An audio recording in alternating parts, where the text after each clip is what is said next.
नमस्कार। न्यूज़ 18 के digital platform पर आपका बहुत स्वागत है। मैं हूं आपके साथ अंशिका पाठक। देश को नया उपराष्ट्रपति मिल चुका है, लेकिन सवाल यह है कि आखिर शपथ ग्रहण कब होगा, कौन कौन शपथ ग्रहण में शामिल होगा और कहां होगा, कितने बजे होगा। तो इस वीडियो में आज आपको मैं बताऊंगी कि आखिर उपराष्ट्रपति का जो शपथ ग्रहण समारोह है उसमें कौन कौन से मेहमान शामिल होने वाले हैं, कितना खास होगा और कैसे सीपी राधाकृष्णन ने जीत हासिल की। देश के नए उपराष्ट्रपति पद के लिए चुनाव में जीत हासिल करने वाले सीपी राधाकृष्णन 12 सितंबर को पद ग्रहण करेंगे। उन्होंने मंगलवार को हुए चुनाव में विपक्षी इंडिया गठबंधन के उम्मीदवार बी सुदर्शन रेड्डी को हराकर जीत हासिल की है। इस चुनाव में उन्हें कुल 452 वोट मिले हैं। देश के नवनिर्वाचित उपराष्ट्रपति सीपी राधाकृष्णन 12 सितंबर को पद की शपथ ले सकते हैं। कहा यह जा रहा है कि 10:05 पर वो शपथ लेंगे। अधिकारियों ने यह बताया है कि राष्ट्रपति द्रौपदी मुर्मू शुक्रवार को राधाकृष्णन को शपथ दिलाएंगी। राष्ट्रपति भवन में 12 सितंबर को एक औपचारिक समारोह में शपथ ग्रहण संपन्न हो जाएगा। 67 वर्षीय राधाकृष्णन ने मंगलवार को हुए उपराष्ट्रपति चुनाव में संयुक्त विपक्षी उम्मीदवार बी सुदर्शन रेड्डी को हराकर जीत हासिल की थी। ये चुनाव तत्कालीन उपराष्ट्रपति जगदीप धनखड़ के 21 जुलाई को अचानक दिए गए इस्तीफे के बाद कराया गया था।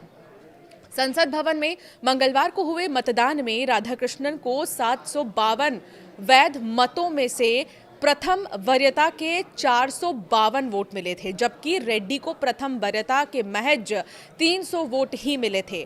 14 सांसदों ने क्रॉस वोटिंग की है। उपराष्ट्रपति चुनाव में लोकसभा और राज्यसभा के सभी सांसद मतदाता होते हैं। देश में 17 बार उपराष्ट्रपति पद का चुनाव हुआ, जिसमें सर्वपल्ली राधाकृष्णन और हामिद अंसारी 2 कार्यकाल तक इस पद पर रहे हैं।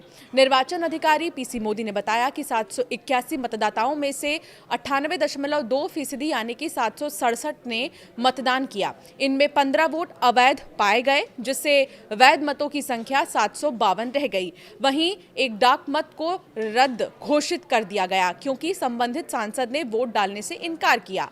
उपराष्ट्रपति चुनाव के लिए निर्वाचक मंडल में कुल 788 सदस्य होते हैं। इनमें 245 राज्यसभा से और 543 लोकसभा से। राज्यसभा के 12 मनोनीत सदस्य भी चुनाव में मतदान करने के पात्र होते हैं, लेकिन वर्तमान में निर्वाचक मंडल की संख्या 781 है, क्योंकि राज्यसभा में 6 और लोकसभा में 1 सीट रिक्त है। तो जीत के लिए कितने चाहिए थे वोट? 377।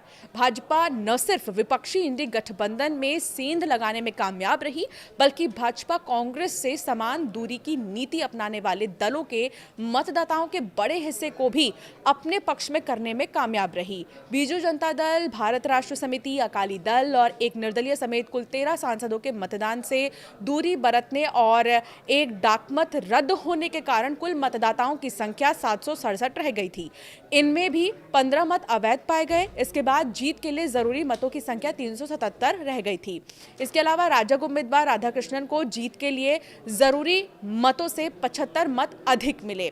संख्या बल की दृष्टि से देखें तो राजग उम्मीदवार को गठबंधन के 427 वोट मिलने थे। इसके अलावा आंध्र प्रदेश की वाईएसआरसीपी के 11 सांसदों ने राजग उम्मीदवार का समर्थन किया। इस प्रकार ये संख्या 438 तक पहुंच गई। लेकिन राजग उम्मीदवार राधाकृष्णन को विपक्ष के 14 सांसदों ने भी वोट दिया, जिससे उनके मतों की संख्या 452 पहुंच गई। जहां तक अवैध मतों का सवाल है, अब तक ये स्पष्ट नहीं हो पाया है कि ये मत किस गठबंधन से जुड़े सांसदों के थे।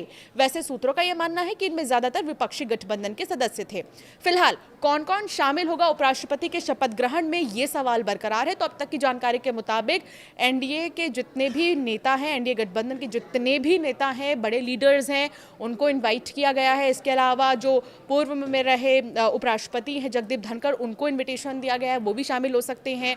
राहुल गांधी भी शामिल हो सकते हैं। ऐसे कई सारे नाम हैं जिनके शामिल होने की बात सामने आ रही है शपथ ग्रहण समारोह में, और इन्विटेशन भी जा चुका है। फिलहाल भव्य तरीके से शपथ ग्रहण समारोह का आयोजन होगा राष्ट्रपति भवन में ही। लोकसभा और राज्यसभा मिलाकर इंडिया ब्लॉक के दलों की सदस्य संख्या की अगर हम बात करें तो वो 324 है। इसके बावजूद उसके उम्मीदवार रेड्डी को सिर्फ 300 वोट ही मिले। अगर 14 क्रॉस वोटिंग वालों को हटा दें तो जाहिर है कि अवैध घोषित होने वाले 10 मत निश्चित रूप से विपक्षी सांसदों के थे। सीपी राधाकृष्णन को चुनाव जीतने पर बधाई देते हुए पीएम मोदी ने विश्वास व्यक्त किया कि वो एक उत्कृष्ट उपराष्ट्रपति साबित होंगे। पीएम मोदी ने सोशल मीडिया पर कहा कि सीपी राधाकृष्णन जी को 2025 के उपराष्ट्रपति चुनाव में जीत के लिए बधाई। उनका जीवन हमेशा समाज की सेवा और गरीबों और हाशिए पर पड़े लोगों को सशक्त बनाने के लिए समर्पित रहा है। मुझे विश्वास है कि वो एक उत्कृष्ट उपराष्ट्रपति होंगे जो हमारे संवैधानिक मूल्यों को मजबूत करेंगे और संसदीय संवाद को आगे बढ़ाएंगे। तो फिलहाल जानकारी ये मिल रही है कि 12 सितंबर को शपथ ग्रहण समारोह होगा नए उपराष्ट्रपति का और 10:05 पर होगा। इस तारीख को बाकायदा एस्ट्रोलॉजर के थ्रू निकाला गया है और समय को भी एस्ट्रोलॉजर के थ्रू ही निकाला गया है और कई बड़े नेता शपथ ग्रहण समारोह में शामिल हो सकते हैं।